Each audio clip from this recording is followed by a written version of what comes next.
ഇവിടാണ് നിങ്ങൾ താമസിക്കുന്നത് അല്ലേ? ഇതെന്നെ കയറ് കെട്ടിയിരിക്കുന്നേ? ഓ, എഴുന്നേക്കണമെങ്കിൽ കയറ് വേണം അല്ലേ? നമ്മളെ കൊണ്ട് പറ്റുമോ ഇങ്ങനെ ഒരു കുടുക്ക ഉണ്ടാക്കാൻ? ഇത് പേപ്പർ വെച്ചുണ്ടാക്കിയാണ് കുടുക്ക. ഇതൊക്കെ ചേട്ടൻ ഉണ്ടാക്കിയത് പേപ്പറുകൾ വെച്ചാണ്. ഈ പേനകളുണ്ട്, കാണുമ്പോൾ നല്ല ഭംഗിയുണ്ട്. എന്റെ ഹാൻഡ് റൈറ്റിംഗ് മോശമാട്ടോ, എന്റെ ഹാൻഡ് റൈറ്റിംഗ് കൊള്ളുന്നില്ല. എഴുതുമ്പോൾ നല്ല ഭംഗിയാണ്. അപ്പം ഞാൻ പറഞ്ഞു വന്നത് എന്നാന്ന് വെച്ചാൽ ഇതുപോലെയുള്ള പേനകൾ നമ്മൾ മേടിക്കണം. അത് സ്കൂളുകളിലൊക്കെ മേടിച്ച് ഇങ്ങനെയൊക്കെ ഓരോരുത്തരെ സഹായിക്കണം, കുട്ടികളെ കാണിക്കണം. കുട്ടികൾ ഇതൊക്കെ ജീവിതത്തിൽ മനസ്സിലാക്കണം ഇങ്ങനെയുള്ള കാര്യങ്ങൾ. ഇതിന് എത്ര രൂപയാന്ന് പറയാം, ആ ക്യാഷ് ഞാൻ തരാം. ഏതായാലും ഈ സാമ്പത്തികം മേടിക്കുക കേട്ടോ. ദൈവം അനുഗ്രഹിക്കട്ടെ, എല്ലാ കാര്യങ്ങളും ഓക്കെ. അപ്പൊ ഈ പേനയ്ക്കുള്ള കാശും കൂടെ ഞാൻ തരുന്നുണ്ട്. ഞാൻ പോവാണ്. ബാക്കിയെല്ലാം ഞാൻ ഇനി ചെയ്യാൻ പോകുന്നത് എന്താ വെച്ചാൽ നമ്മൾ ഗവൺമെന്റ് സ്കൂളുകളിൽ ഇത് കൊണ്ടുപോയി കൊടുക്കും.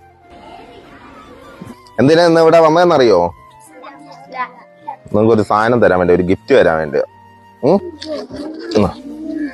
നമ്മുടെ ശരീരം തരയ്ക്ക് കീഴോട്ട് തളർന്ന ഒരു ചേട്ടന്റെ കഴിവുകൾ